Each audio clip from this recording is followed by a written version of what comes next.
চমকপ্রদ আর অবিশ্বাস্য এক ইতিহাসের সাক্ষী হবার সুযোগ এসেছিল হামজা চৌধুরীর সামনে। ইংল্যান্ডের যুব দলের হয়ে ঝড় তোলার পর বাংলাদেশি এই ফুটবলারের কাছে সুযোগ এসেছিল বার্সেলোনার জার্সিতে খেলার, এমনকি সুযোগ ছিল লিওনেল মেসির সাথে একই ড্রেসিং রুম শেয়ার করারও। এমনটাই জানিয়েছে বিশ্ববিখ্যাত ব্রিটিশ গণমাধ্যম দ্য সান। ইংলিশ গণমাধ্যমটির রিপোর্টে বার্সেলোনাতে সুযোগ পাওয়া সহ আরো যা যা উঠে এসেছে নতুন করে তাই জানবো প্রতিবেদনে। বাংলাদেশ ক্রীড়াঙ্গনের এই মুহূর্তে সবচেয়ে আলোচিত চরিত্র হামজা দেওয়ান চৌধুরী। ইংলিশ প্রিমিয়ার লিগে খেলা ফুটবলারের বাংলার বুকে আগমনের পর পাল্টে গেছে এদেশের ফুটবলের অবস্থাও।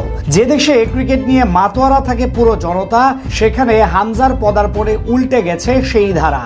গোটা দেশের এখন কেবল উচ্চারিত হচ্ছে হামজা হামজা জয়ধ্বনি। তাকে ঘিরে এখন কেবল দেশে নয় পুরো বিশ্ব জুড়েই চলছে মাতামাতি। এই যেমন ব্রিটিশ গণমাধ্যম দ্য সান প্রকাশ করেছে হামজা চৌধুরীর পুরনো সাক্ষাৎকার, যেখানে উঠে এসেছে না জানা অনেক তথ্য, যার মধ্যে অন্যতম লিওনেল মেসির সাবেক ক্লাবে হামজা চৌধুরীর ডাক পাওয়া। বর্তমান ফুটবল দুনিয়ার সবচেয়ে আলোচিত club FC Barcelona. Lionel Messi থেকে শুরু করে নেইমার জুনিয়র, বিশ্বের সব নামি দামি তারকারা মাঠ মাতিয়েছেন দলটির হয়ে। তরুণ প্রজন্মের ফুটবলারের স্বপ্ন থাকে ক্লাবটির হয়ে মাঠ মাতাতে।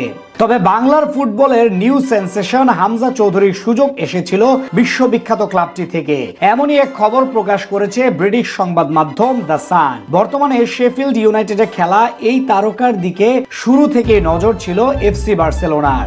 ইংল্যান্ডের যুব দলের হয়ে খেলার সময় এসেছিল এমন প্রস্তাব, যদিও শেষ পর্যন্ত আর ক্লাবটিতে খেলা হয়নি তার। একবার কল্পনা করুন, তখন ক্লাবটিতে গেলে লিওনেল মেসির সাথে একই দলের হয়ে খেলতেন বাংলার ফুটবলের রাজপুত্র। মেসির সাথে না খেললেও দুনিয়ায় সেরা সেরা তারকাদের সাথে ড্রেসিং রুম শেয়ার করেছেন তিনি। ইংল্যান্ডের জাতীয় দলের হয়ে খেলা ফিল ফোর্ডেনের সাথে ছিলেন ইংল্যান্ডের যুব দলে। ক্লাব ক্যারিয়ারে নিজের সেরা সময় কাটিয়েছেন লেস্টার সিটির হয়ে। জেমি ভার্ডি, রিয়াদ মাহরেজের সাথে নিয়ে জিতেছে এফএ কাপের শিরোপা, সেই সাথে একবার জিতেছেন কমিউনিটি শিল্ড। বর্তমানে ধারে লেস্টার সিটি থেকে খেলছেন চ্যাম্পিয়নশিপের ক্লাব শেফিল্ড ইউনাইটেডে। সবকিছু ঠিক থাকলে আবারও প্রিমিয়ার লিগে ফিরতে যাচ্ছেন তিনি। তবে হামজা চৌধুরীর সব ভাবনা এখন জাতীয় দলকে নিয়ে।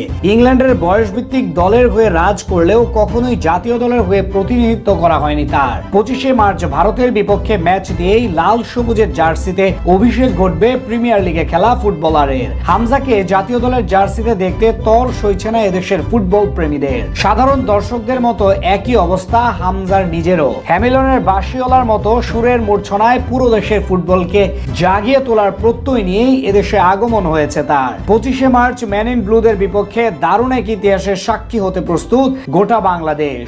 এখন হামজা যখন বাংলাদেশের জন্য খেলবে, তখন তার খেলার প্রতিটি মুহূর্তে বাংলাদেশের হৃদয় স্পন্দিত হবে। তার জন্য ফুটবল মাঠে নামা যেমন গর্বের, তেমনি দেশের জন্য এটি এক নতুন দিগন্তের সূচনা।